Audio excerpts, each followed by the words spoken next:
അയ്യ വണക്കം. ഇന്ത്യൻ പ്രധാനമന്ത്രി നരേന്ദ്രമോദിക്ക് എന്ത് പറ്റി എന്നാണ് നമ്മുടെ നാട്ടിലെ സകല ആൾക്കാരും ആലോചിച്ചുകൊണ്ടിരിക്കുന്നത്. സുഡാപ്പി, കമ്മി, കൊങ്ങി എല്ലാവരും ഇന്ത്യൻ പ്രധാനമന്ത്രി നരേന്ദ്രമോദിക്ക് എന്ത് പറ്റി? കാരണം മോദി ഒരു സടവ് സ്വണ്ണ 100 സടവ് സ്വണ്ണ മാതിരി എന്ന് പല ആൾക്കാരും പറഞ്ഞുകൊണ്ടിരുന്നു. സുഡാപ്പികൾ വരെ അത് വിശ്വസിച്ചുകൊണ്ടിരുന്നതാണ്. പക്ഷേ കഴിഞ്ഞ തവണ, അതായത് ഇന്നലെ നടന്ന തെരഞ്ഞെടുപ്പിന്റെ റിസൾട്ട്, അതായത് വോട്ടെണ്ണലിൽ നരേന്ദ്രമോദി തകർന്നു വീഴുന്ന കാഴ്ചയാണ് എല്ലാവർക്കും കാണാനായിട്ട് സാധിച്ചത്. ഇത് പറയുന്നതിന് മുമ്പേ ഒരു കാര്യം, അതായത് എൻ്റെ ജോലി എന്ന് പറയുന്നത് വാർത്ത പറയുക എന്നുള്ളതാണ്, അല്ലാതെ മോദിയെ സ്തുതിക്കുക എന്നുള്ളതല്ല. മോദി നല്ലത് ചെയ്താൽ മോദിയെ സ്തുതിക്കും. നിങ്ങളെയൊക്കെ ഗുണവധികാരം കൊണ്ട് പിണറായി വിജയൻ നല്ലതൊന്നും ഇവിടെ ചെയ്യുന്നില്ല, അതുകൊണ്ടാണ് അദ്ദേഹത്തെ എനിക്ക് സ്തുതിക്കാൻ പറ്റാത്തത്. സുഡാപ്പികൾ ഇവിടെ നല്ലതൊന്നും ചെയ്യുന്നില്ല, അതുകൊണ്ടാണ് സുഡാപ്പികളെ കുറിച്ച് നല്ലത് ചെയ്യാനായിട്ട് എനിക്ക് പറ്റാത്തത്. മോദി എന്ന് പറയുന്ന വ്യക്തി ഇന്നലെ തകർന്നടിഞ്ഞ് തരിപ്പണമായി എന്നുള്ളത് ഒരു വസ്തുതയാണ്. ഇത് അന്ധങ്ങളായിട്ടുള്ള സംഘികൾ അംഗീകരിക്കാൻ ശ്രമിക്കണം. അല്ലാതെ കമന്റ് ബോക്സിൽ വന്ന് കിണാന്നൊന്നും പറഞ്ഞിട്ട് യാതൊരുവിധ കാര്യമില്ല. അപ്പൊ ഇത്രയും പറഞ്ഞുകൊണ്ട് നമുക്ക് നമ്മുടെ വാർത്തയിലേക്ക് കിടക്കാം. അതായത് നരേന്ദ്രമോദിക്ക് എന്ത് സംഭവിച്ചു എന്നുള്ളതാണ് ഇപ്പൊ പല ആൾക്കാരും പല ഭാഗത്തു നിന്നും ഉറ്റുനോക്കുന്നത്. നരേന്ദ്രമോദി എന്ന് പറയുന്ന വ്യക്തി തന്റെ 24 വർഷത്തെ പൊളിറ്റിക്കൽ കരിയറിൽ, അതായത് ഇലക്ഷൻ കരിയറിൽ ഇതുവരെ പുറകിലോട്ട് പോയിട്ടില്ല, ആ ഒരു കാഴ്ച ആരും കണ്ടിട്ടില്ല എന്നുള്ളത് ഒരു വസ്തുതയായിരിക്കും തന്നെ. ഇന്നലെ വാരണാസിയിൽ വോട്ടെണ്ണി തുടങ്ങിയപ്പോൾ നരേന്ദ്രമോദി 6000 വോട്ടിന് പിന്നിലേക്ക് പോയി. ഇത് കണ്ട് നമ്മുടെ കേരളത്തിലെ മാധ്യമ പ്രവർത്തകയായ ഷാനി പ്രഭാകർ ഒരു കാര്യം പറഞ്ഞു. ഷാനി പ്രഭാകർ പറഞ്ഞത് മോദി 6 ലക്ഷം 7 ലക്ഷം വോട്ടിനായിരിക്കും ജയിക്കാൻ പോകുന്നത്. പക്ഷേ ഈ മുതലൊന്ന് പിറകിലോട്ട് പോയി കണ്ടല്ലോ, അപൂർവ കാഴ്ചയാണ്, ഒന്ന് കണ്ടോ, സ്ക്രീൻഷോട്ട് എടുത്ത് വെക്കണം എന്നാണ് ഷാനി പ്രഭാകർ പറഞ്ഞത്. പക്ഷേ ഷാനിയുടെ പോലും ആ പ്രഡിക്ഷൻ തെറ്റിച്ചുകൊണ്ട് നരേന്ദ്രമോദിയുടെ ഭൂരിപക്ഷം വെറും 1.5 ലക്ഷത്തിൽ വാരണാസിയിൽ ഒതുങ്ങി എന്നുള്ളതാണ് ഒരു വസ്തുത എന്ന് പറയുന്നത്. വാരണാസിയിൽ എന്താണ് അത്രയ്ക്ക് ഭരണവിരുദ്ധ വികാരം എന്ന് നിങ്ങളൊന്ന് ചിന്തിച്ചിട്ടുണ്ടോ? വാരണാസി എന്ന് പറയുന്നത് ഹിന്ദു ഭൂമിയാണ്, ഹൈന്ദവ ഭൂമിയാണ്, ദേവഭൂമിയാണ്. അവിടെ നരേന്ദ്രമോദിക്ക് ഇത്രയും ഭൂരിപക്ഷം കുറവായിട്ടുണ്ടെങ്കിൽ അതിന്റെ പിന്നിലെ കളികൾ എന്താണ് എന്ന് പല ആൾക്കാരും ഒന്ന് ചിന്തിച്ചിട്ടുണ്ടായിരിക്കും എന്നുള്ളത് പ്രധാനപ്പെട്ട ഒരു കാര്യമാണ്. ഇനി അതവിടെ നിൽക്കട്ടെ, നരേന്ദ്രമോദിയുടെ ഭൂരിപക്ഷം അവിടെ നിൽക്കട്ടെ. അമിത്ഷായ്ക്ക് കിട്ടിയ വോട്ടുകൾ നിങ്ങളുണ്ടോ? 10 ലക്ഷത്തിലേറെ വോട്ടുകളാണ് അമിത്ഷായ്ക്ക് ഗാന്ധിനഗർ കിട്ടിയത്. അതായത് നരേന്ദ്രമോദിക്ക് കിട്ടിയതിനെക്കാട്ടിലും ബഹുഭൂരിപക്ഷം രാഹുൽ ഗാന്ധിക്ക് കിട്ടിയ ഭൂരിപക്ഷത്തിന്റെ അടുത്ത്, അതായത് 2 മണ്ഡലങ്ങളിലും കൂടെ കിട്ടിയ ഭൂരിപക്ഷത്തിന്റെ ഏകദേശം അടുത്ത് അമിത്ഷായ്ക്ക് ഭൂരിപക്ഷം കിട്ടിയിട്ടുണ്ട് എന്നുള്ളത് നിങ്ങൾ മനസ്സിലാക്കേണ്ട ഒരു കാര്യമാണ്. അതായത് ഗാന്ധിനഗറിൽ. ഇനി രാഹുൽ ഗാന്ധിയുടെ കാര്യമോ പറയാതിരിക്കുമേ, രാഹുൽ ഗാന്ധി പൊളിച്ചു. നമ്മൾ ഈ പപ്പുമോൻ എന്നൊക്കെ വിളിച്ച് കളിയാക്കുമെങ്കിലും, ചക്ക വീണ് മുയൽ ചത്തതാണെങ്കിലും രാഹുൽ ഗാന്ധി കഴിഞ്ഞ ദിവസം രാഹുൽ ഗാന്ധിയുടെ ദിവസമായിരുന്നു എന്നുള്ള കാര്യം തർക്കമില്ല. കാരണം നരേന്ദ്രമോദിയെ പോലുള്ള അധികാരം വിറപ്പിക്കാൻ സാധിച്ചില്ലേ രാഹുൽ ഗാന്ധിക്ക് എന്ന് ചിന്തിക്കട സംഘികളെ എന്നുള്ളതാണ് ഇവിടുത്തെ പ്രധാനപ്പെട്ട പോയിന്റ് എന്ന് പറയുന്നത്. രാഹുൽ ഗാന്ധിക്ക് വയനാട് കോൺസ്റ്റിറ്റ്യുവൻസിയിൽ കിട്ടിയ ആ ഭൂരിപക്ഷം എന്ന് പറയുന്നത് 4 ലക്ഷത്തിലേറെയാണ്. റായ്ബറേലിയിൽ രാഹുൽ ഗാന്ധിക്ക് കിട്ടിയത് ഏകദേശം 4 ലക്ഷത്തിലേറെയാണ്. രണ്ടും കൂടെ കൂട്ടിക്കഴിഞ്ഞാൽ 8 ലക്ഷം ജനങ്ങൾ രാഹുൽ ഗാന്ധിക്ക് ഭൂരിപക്ഷം തന്നെ കൊടുത്തിട്ടുണ്ട്. അതാണ് രാഹുൽ ഗാന്ധിയുടെ ഇന്നലത്തെ പവർ എന്ന് പറയുന്നത്. അതേസമയം നരേന്ദ്രമോദി വെറും 1.5 ലക്ഷം വോട്ടിനാണ് വാരണാസി ജയിച്ചിരിക്കുന്നത്.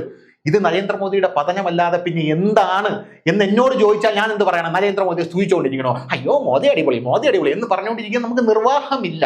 കാരണം നരേന്ദ്രമോദിയുടെ പതനമാണിത്. ഈ പതനത്തിന് ഒരുപാട് കാരണങ്ങളുണ്ട്. ആ കാരണങ്ങളാണ് പറയാൻ പോകുന്നത്. നരേന്ദ്രമോദി എന്തുകൊണ്ട് നിലം പതിച്ചു എന്നുള്ളതിന് ഒരൊറ്റ ഉത്തരം മാത്രമേ ഉള്ളൂ. ആ ഉത്തരമാണ് RSS എന്ന് പറയുന്ന സംഘടന. RSS എന്ന് പറയുന്ന സംഘടനയുടെ ബാക്കപ്പ് ഇല്ലാതെ നരേന്ദ്രമോദിക്ക് ഒരിക്കലും ചിറകടിച്ച് പറക്കാൻ കഴിയില്ല എന്നുള്ളതാണ് യഥാർത്ഥത്തിലുള്ള വസ്തുത. ഇത് ആരെന്തൊക്കെ പറഞ്ഞാലും അത് അംഗീകരിച്ച് മാത്രമേ നമുക്ക് മുന്നോട്ട് പോകാൻ സാധിക്കുകയുള്ളൂ എന്നുള്ളത് വേറൊരു പ്രധാനപ്പെട്ട കാര്യമാണ്.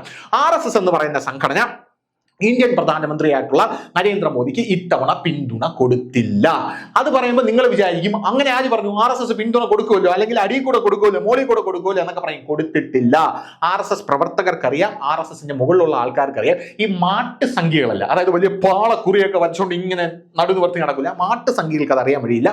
പക്ഷേ കൃത്യമായിട്ട് RSSന്റെ പിന്തുണ ഇത്തവണ മോദിക്ക് കിട്ടിയിട്ടില്ല എന്നുള്ളതാണ് ഒരു പ്രധാനപ്പെട്ട കാര്യം. ആദ്യത്തെ ടേം, അതായത് നരേന്ദ്രമോദി ആദ്യം വരുമ്പോൾ RSS എന്ന് പറയുന്ന സംഘടന വിചാരിച്ചു വെച്ചിരുന്നത് നരേന്ദ്രമോദിയെ കൊണ്ടുവരാം. RSS ആണ് മോദിയെ കൊണ്ടുവരുന്നത്. RSS മോദിയെ കൊണ്ടുവരുന്നതിന്റെ പിന്നിലുള്ള ബാക്ക് സ്റ്റോറി നിങ്ങൾക്കറിയാമോ?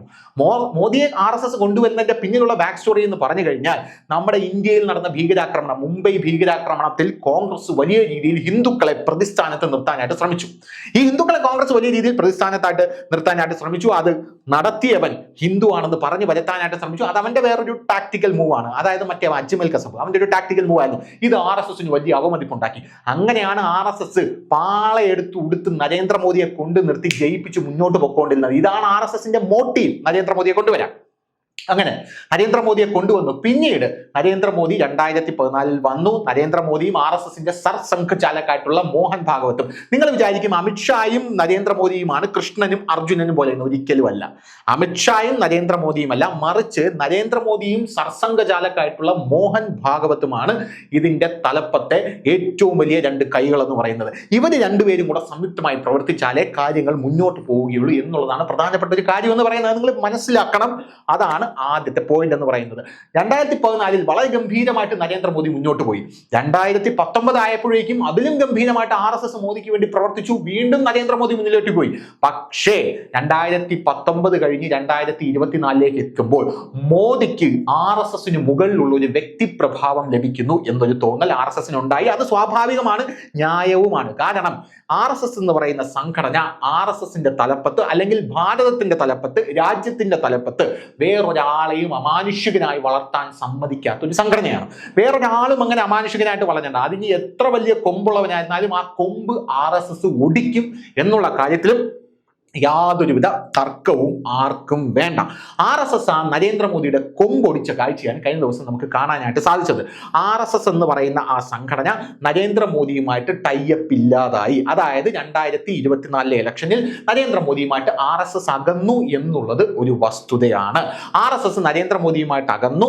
നരേന്ദ്രമോദി ഒറ്റയ്ക്ക് ലീഡ് ചെയ്യാനുള്ള ശ്രമമായിരുന്നു 2024 നടത്തിയത്. നരേന്ദ്രമോദിക്ക് അത്തരത്തിലൊരു കോൺഫിഡൻസും വന്നു എന്നുള്ളതാണ് വേറൊരു കാര്യം. മോദി തന്നെ വിചാരിച്ചിട്ടുണ്ടായിരിക്കും, ഞാനൊരു അമാനുഷികനായില്ലേ, ഞാൻ ശ്രീരാമന്റെ അവതാരമാണ്, ചിലപ്പോൾ ശ്രീകൃഷ്ണന്റെ ആണെങ്കിലോ പരമശിവന്റെ ആയിരിക്കും എന്നൊക്കെ നരേന്ദ്രമോദിക്ക് ഒരു തോന്നൽ ഉണ്ടായിരിക്കും. ആ തോന്നലെല്ലാം ഇന്നലത്തോടെ നരേന്ദ്രമോദിയുടെ തകർന്നടിഞ്ഞ് തരിപ്പണമായി എന്നുള്ളതാണ് വേറൊരു പ്രധാനപ്പെട്ട കാര്യം എന്ന് പറയുന്നത്. ഒരു ചെറിയ കഥയിലൂടെ നിങ്ങൾക്ക് ഇത് മനസ്സിലാക്കി തരാം. അതായത് 3 സംവിധായകന്മാർ, രാജ്ബി ഷെട്ടി, റക്ഷിത് ഷെട്ടി, ഋഷഭ് ഷെട്ടി, ഈ 3 പേര് ഒരുമിച്ചാണ് സിനിമ എടുത്തുകൊണ്ടിരുന്നത്. ഒരു സമയത്ത് ഇവർക്കൊരു തോന്നലുണ്ടായി, ഒരു ഈഗോ ക്ലാഷ്. അതായത് ഈ 3 പേരും ഒരുമിച്ച് സിനിമ എടുക്കുമ്പോൾ സിനിമ വിജയിക്കുന്നു. പക്ഷേ ഈ 3 പേരിൽ ആരാണ് കേമൻ? അത് നമുക്കറിയണമല്ലോ. അങ്ങനെയാണെങ്കിൽ നമ്മൾ 3 പേരും 3 സിനിമ ഒറ്റയ്ക്ക് എടുക്കും. അപ്പൊ അറിയാലോ ആരാണ് കേമൻ എന്ന്. അങ്ങനെയാണ് ഋഷഭ് ഷെട്ടി കാന്താര എടുക്കുന്നത്, രാജ്ബി ഷെട്ടി ഗരുഡ ഗമന വൃഷഭ വാഹന എടുക്കുന്നത്, ചാർലി നമ്മളെ റക്ഷിത് ഷെട്ടി എടുക്കുന്നത്. അങ്ങനെ 3 പേരും 3 പടങ്ങൾ എടുക്കുന്നത്. അതുപോലെയാണ് ഇന്ത്യൻ പ്രധാനമന്ത്രി നരേന്ദ്രമോദി ഒരു രാജ്യഭരണത്തിൽ മുന്നോട്ട് പോകണമെങ്കിൽ RSSന്റെ പങ്ക് വലുതാണ്, മോദിയുടെ പങ്ക് വലുതാണ്, അതിനപ്പുറം BJPയുടെ പ്രവർത്തകരുടെ പങ്ക് വലുതാണ്. ഇവർ 3 പേര് ഒരുമിച്ച് നിന്നാൽ മാത്രമേ അത് മുന്നോട്ട് പോവുകയുള്ളൂ. ഒരു സമയത്ത് നരേന്ദ്രമോദിക്ക് തോന്നിയ ഈ തോന്നലാണ് ഇതിന്റെ പ്രധാനപ്പെട്ട ഒരു കാര്യമെന്നാണ് പൊതുവേ ഉള്ള ഒരു വിലയിരുത്തൽ ഇപ്പോൾ പുറത്തു വരുന്നത്. ഇനി നരേന്ദ്രമോദിക്ക് എന്ത് സംഭവിക്കും എന്നുള്ളതാണ് ഒരു പ്രധാനപ്പെട്ട കാര്യം. നിങ്ങൾ ഇന്നലെ നരേന്ദ്രമോദി പ്രവർത്തകരെ അഭിസംബോധന ചെയ്യാൻ വന്നപ്പോൾ നിങ്ങൾ ശ്രദ്ധിച്ചോ എന്നറിയില്ല, നരേന്ദ്രമോദിയുടെ മുഖഭാവം, നരേന്ദ്രമോദി വിഷണ്ണനായിരുന്നില്ല, മറിച്ച് നരേന്ദ്രമോദിക്ക് ദേഷ്യമുണ്ടായിരുന്നു. നരേന്ദ്രമോദിക്ക് വളരെ ദേഷ്യമുണ്ടായിരുന്നു. കാരണം നരേന്ദ്രമോദി ഇത്തവണയും 350+ അച്ചീവ് ചെയ്ത് കഴിഞ്ഞാൽ RSSന്റെ യാതൊരുവിധ സഹായവും തനിക്ക് വേണ്ട എന്നുള്ള രീതിയിൽ മോദി വലിയ രീതിയിലുള്ള അമാനുഷികനായിട്ട് ഉയർന്നു പോകും എന്നുള്ള കാര്യത്തിൽ തർക്കമില്ല. പക്ഷെ മോദിക്ക് അത് സാധിച്ചില്ല. RSS സഹായം പിൻവലിച്ചതുകൊണ്ട്, സാധിക്കാത്തത് കൊണ്ട് നരേന്ദ്രമോദിക്ക് വിഷമമുണ്ടായിരുന്നു, ദേഷ്യമുണ്ടായിരുന്നു. ഈ ദേഷ്യത്തിൽ നരേന്ദ്രമോദി പറഞ്ഞൊരു വാക്കുണ്ട്. അത് ആദ്യം ശ്രദ്ധിച്ചോ എന്ന് എനിക്കറിയില്ല, പക്ഷെ ഞാൻ ശ്രദ്ധിച്ചു. മോദി പ്രവർത്തകനെ നോക്കി പറഞ്ഞതാണ്. പ്രവർത്തകനെ നോക്കി അങ്ങനെ പറയേണ്ട ആവശ്യമില്ല. അതായത് നിങ്ങൾ 2 സ്റ്റെപ്പ് എടുത്ത് വെച്ചാൽ ഞാൻ 4 സ്റ്റെപ്പ് എടുത്ത് വെക്കും എന്നാണ് നരേന്ദ്രമോദി പറഞ്ഞത്. ഇത് പ്രവർത്തകരെ നോക്കി പറയേണ്ട ആവശ്യം എന്താണ് എന്നുള്ളതാണ് പ്രധാനപ്പെട്ട ഒരു ചോദ്യം എന്ന് പറയുന്നത്. നരേന്ദ്രമോദിയുടെ മാനറിസവും ഇന്നലെ നരേന്ദ്രമോദിയുടെ ആ ഒരു സംസാരവും എല്ലായിടത്തും നോക്കിക്കഴിഞ്ഞാൽ അതിനകത്ത് നരേന്ദ്രമോദിയിൽ ഒളിച്ചിരിക്കുന്ന വലിയ രീതിയിലുള്ള നിരാശയും വലിയ രീതിയിലുള്ള വിഷമവും വലിയ രീതിയിലുള്ള ദേഷ്യവും നമുക്ക് കാണാനായിട്ട് സാധിക്കും. അത് ശ്രദ്ധിച്ച് നോക്കിയാലേ കാണാനായിട്ട് സാധിക്കും. ഇനി അടുത്തൊരു കാര്യം എന്ന് പറയുന്നത്, ഇനി എന്താണ് അടുത്ത നീക്കം? ഈ RSSന്റെ പെറ്റായിട്ടുള്ള ആൾക്കാർ എന്ന് പറയുന്നത് RSSന് ഭയങ്കര ഇമ്പോർട്ടൻ്റ് ആയിട്ടുള്ള ആൾക്കാരാണ്. അങ്ങനെയുള്ള പെറ്റായിട്ടുള്ള ആൾക്കാരാണ് JP നദ്ദ എന്ന് പറയുന്ന BJPയുടെ ദേശീയ അധ്യക്ഷൻ. JP നദ്ദ എന്ന് പറയുന്നത് ഒന്നിനും കൊള്ളാത്ത ഒരാളാണെങ്കിൽ പോലും RSSന്റെ പെറ്റായതുകൊണ്ട് JP നദ്ദ വലിയ രീതിയിൽ ദേശീയ അധ്യക്ഷനായി വാഴ്ത്തപ്പെടുന്നു. RSSന്റെ പെറ്റായത് കൊണ്ടാണ് JP നദ്ദയെ ആദ്യത്തെ നരേന്ദ്രമോദി മിനിസ്ട്രിയിൽ നരേന്ദ്രമോദിക്ക് താല്പര്യമില്ലെങ്കിൽ പോലും നല്ല കിടുക്കാച്ചി ഒരു ഹർഷവർദ്ധൻ എന്ന് പറയുന്ന ഹെൽത്ത് മിനിസ്റ്ററെ എടുത്ത് മാറ്റിയിട്ട് ഇങ്ങേരെ എടുത്തിട്ടത്. ഇങ്ങേര് മരപ്പാഴായിരുന്നു അവിടെ എന്നുള്ള കാര്യത്തിൽ നമുക്ക് എല്ലാവർക്കും അറിയാം. ഇനി അടുത്തതായിട്ട് JP നദ്ദയെ നേരെ തൂക്കി ദേശീയ അധ്യക്ഷന്റെ തലപ്പത്ത് കൊണ്ടുവച്ചു. ഇനി വേറൊരു കാര്യം, അമിത്ഷായും നിതിൻ ഗഡ്കരിയാണ് അടുത്ത ആള്. നിതിൻ ഗഡ്കരിയാണ് RSSന് പ്രിയപ്പെട്ട അടുത്ത മനുഷ്യൻ. ഈ നിതിൻ ഗഡ്കരിയും അമിത്ഷായുമായിട്ട് ഒരു ക്ലാഷ് വന്നപ്പം നാൾക്ക് നാൾ അമിത്ഷായെ RSS നാഗ്പൂരിലേക്ക് വിളിപ്പിച്ച് വലിയ രീതിയിൽ സംസാരവും ചർച്ചയും ഉണ്ടായ സാഹചര്യം ഉണ്ടായിട്ടുണ്ട്. നിങ്ങൾ ഓർക്കുന്നുണ്ടോ എന്ന് എനിക്കറിയില്ല. ഇത് വേറൊരു കാര്യം. ഇനി അടുത്തൊരു പ്രധാനപ്പെട്ട പോയിന്റ് എന്ന് പറഞ്ഞാൽ, ഉത്തർപ്രദേശിൽ യോഗി ആദിത്യനാഥിന് RSSന്റെ ബാക്കപ്പ് ഇല്ലാതെ യാതൊന്നും ചെയ്യാനായിട്ട് സാധിക്കില്ല. പക്ഷേ യോഗി ആദിത്യനാഥ് എന്ന് പറയുന്ന വ്യക്തി RSSകാരനല്ല. പുള്ളി ഒരു ഗോരഖ്പൂർ മഠത്തിലെ സന്യാസിയാണ്. പക്ഷെ RSS ആണ് അങ്ങേരെ ഇന്ത്യയുടെ ഹൃദയഭൂമിയായിട്ടുള്ള ഉത്തർപ്രദേശിൽ മുഖ്യമന്ത്രിയാക്കുന്നത്.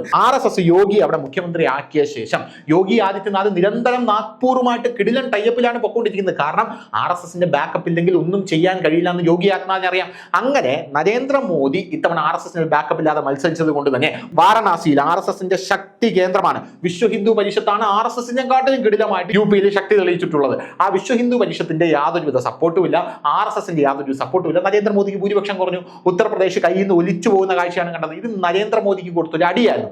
മഹാരാഷ്ട്രയിലും അത് തന്നെ സംഭവിച്ചു. ഇനി എന്താണ് സംഭവിക്കാൻ പോകുന്നതാണ് പല ആൾക്കാരും ആലോചിച്ചുകൊണ്ടിരിക്കുന്നത്. ഇനി നരേന്ദ്രമോദിക്ക് മുന്നിൽ എന്താണ് വഴി? ഇനി നരേന്ദ്രമോദിക്കുള്ള ഒരു വഴി എന്ന് പറഞ്ഞാൽ, ഇനി സംഭവിക്കാൻ പോകുന്നതിലുള്ള ഒരു മിയർ ചാൻസ് എന്ന് പറഞ്ഞു കഴിഞ്ഞാൽ ഇതൊരു ചാൻസ് ആണ്. 1.5 കൊല്ലം നരേന്ദ്രമോദി ഈ NDA അലയൻസ് വെച്ചുകൊണ്ട് ഇന്ത്യൻ പ്രധാനമന്ത്രി സ്ഥാനാർത്ഥിയായിരിക്കും.